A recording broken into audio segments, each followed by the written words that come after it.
You know, what really keeps an entire economy stable? Not just growing, but growing in a balanced, predictable way? Today, we're going to dive into a really elegant idea that tried to answer that exact question, the Uzawa two-sector growth model. All right, so here's what we've got on deck. We'll kick things off by exploring why on earth this model splits the economy in two. Then we'll get into its ground rules, look at the four massive questions it tries to answer, and uncover its secret for stability. And finally, we'll see why this 60-year-old idea might be more important right now than ever before. So, first things first, why bother splitting a single economy into two separate parts? It might seem a little weird, right? But believe me, this simple division is the key that unlocks this entire model. So, what was the big idea behind seeing one economy as two totally distinct worlds? Well, you see, older models kind of looked at the economy as just one big all-purpose factory, just churning out one kind of product.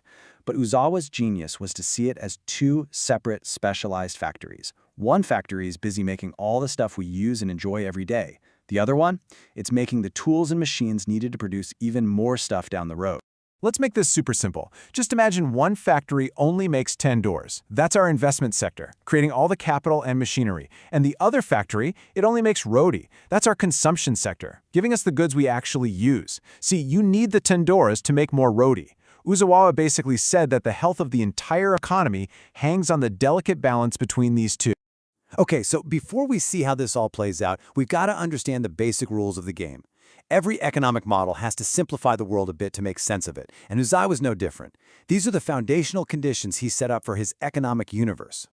So the model imagines this really streamlined world. You've got two sectors making our two goods, the roti and the tandoors, and they're only using two things to do it: capital and labor. It assumes everybody has a job and that workers and machines can just switch from making roti to making tandoors, no problem. And here's the real kicker. It assumes that every single dollar earned in wages gets spent and every single dollar of profit gets plowed right back into the system to build more stuff.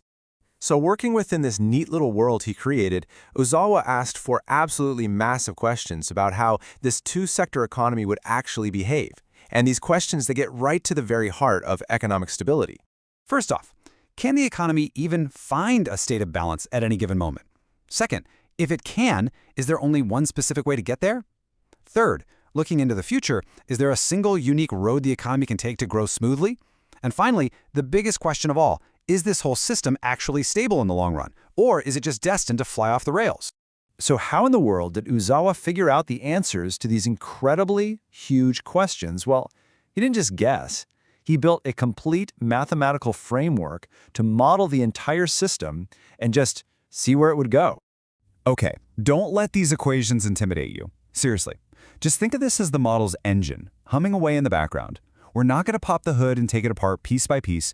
We're just focused on where this thing is taking us. What's the final destination? So, after all that complex math, what's the bottom line?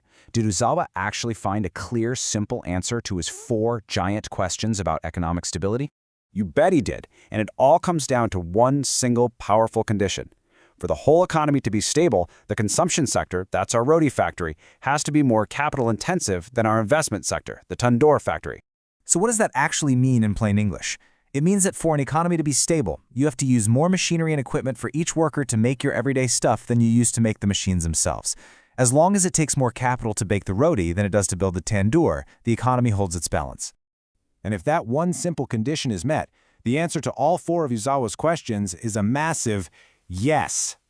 A balanced state is possible, and there's only one of them. A path for steady growth exists, and it's also unique. The whole economy becomes stable and predictable. In short, everything just clicks into place.